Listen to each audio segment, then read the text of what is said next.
بسم اللہ الرحمن الرحیم۔ السلام علیکم۔ حضرت جنید بغدادی رحمۃ اللہ علیہ نے ایک مرتبہ دل میں خیال کیا کہ اگر شیطان سے ملاقات ہو جائے تو ایک سوال کروں گا، اور انہوں نے ایک دن اللہ سے دعا بھی کر دی کہ اے اللہ، کبھی شیطان سے ملاقات کرا دے تاکہ اس سے سوال کر لوں۔ ایک دن نماز پڑھ کر مسجد سے باہر نکلے تو ایک بوڑھا آدمی باہر کھڑا تھا۔ حضرت جنید رحمۃ اللہ علیہ نے اس کو دیکھ کر کہا کہ تم کون ہو؟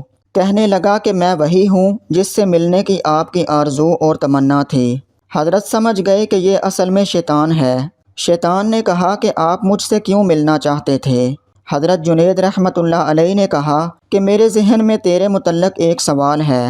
سوال یہ ہے کہ جب اللہ تعالیٰ نے تجھے حضرت آدم علیہ السلام کو سجدہ کرنے کا حکم دیا تو میری سمجھ میں نہیں آتا کہ آخر تجھے کس چیز نے اللہ کے حکم کی تعمیل سے منع کیا؟ کیوں تو نے سجدہ نہیں کیا؟ کیا اللہ کی عظمت کو نہیں جانتا تھا؟ ارے تجھے اللہ کی معرفت حاصل تھی، اللہ کی عظمتوں اور جلالتوں سے تو واقف تھا۔ اس قدر اللہ کی قربت رکھنے کے باوجود جب اللہ نے تجھے حکم دیا کہ آدم کو سجدہ کر تو نے آخر کیوں سجدہ نہیں کیا؟ اس پر شیطان کا جواب کیا تھا وہ سننے کے قابل ہے۔ اس کے جواب نے کچھ دیر کے لیے حضرت جنید رحمۃ اللہ علیہ کے ہوش اڑا دیے۔ اس نے کہا کہ جنید، آپ جیسا توحید پرست آدمی اور یہ مشرکانہ سوال؟ آپ جیسا توحید پرست، ایک اللہ کو ماننے والا، ایک اللہ کی پوجا کرنے والا، اور آپ کے ذہن میں ایسا سوال آ رہا ہے جو مشرکانہ ہے۔ یہ سوال کہ میں نے غیر اللہ کو سجدہ کیوں نہیں کیا؟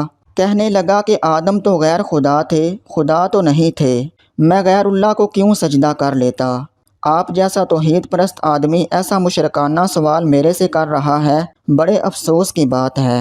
حضرت جنید رحمۃ اللہ علیہ کہتے ہیں کہ جب اس نے یہ بات مجھ سے کہی تو مجھے لگا کہ ہاں یہ تو ٹھیک کہہ رہا ہے، اور پھر تھوڑی دیر کے بعد مجھے ایسا معلوم ہوا کہ میرا ایمان سلب ہو رہا ہے۔ اس لیے میں سناٹے میں پڑ گیا، ہوش و حواس باقی نہ رہے۔ میں سوچنے لگا کہ اس کو کیا جواب دے سکتا ہوں، اس لیے کہ جب وہ کہہ رہا ہے کہ تم ایک اللہ کو ماننے والے ہو اور مجھے پوچھتے ہو کہ آدم کو سجدہ کیوں نہیں کیا۔ حضرت جنید رحمۃ اللہ علیہ کہتے ہیں کہ میرے ذہن میں جواب نہیں آیا۔ فوراً اللہ کی طرف سے الہام ہوا اور مجھ سے کہا گیا کہ اس سے یہ پوچھو کہ حکم دینے والا کون تھا۔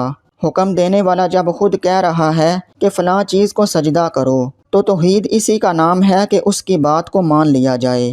حضرت جنید رحمۃ اللہ علیہ کہتے ہیں کہ اس الہام کے بعد میرا ایمان برقرار ہوا، ورنہ تو مجھے ایسا معلوم ہوا کہ میرے ایمان میں تزلزل پیدا ہو گیا ہے۔ دوستو، یہ ہے شیطان کی مکاری اور عیاری۔ نہ ولیوں کو چھوڑا، نہ غوث و کتب و ابدال کو چھوڑا، اور نہ انبیاء کرام کو چھوڑا۔ غور کرو کہ شیطان باتوں اور چیزوں کو کس طرح مزین کرتا ہے اور گمراہ کرنے کی کوشش کرتا ہے۔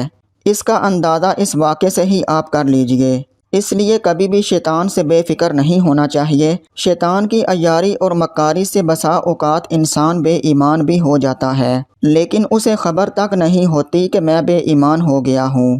اللہ پاک ہم سب کو نفس اور شیطان کے ہتھ کنڈوں سے محفوظ رکھے، آمین۔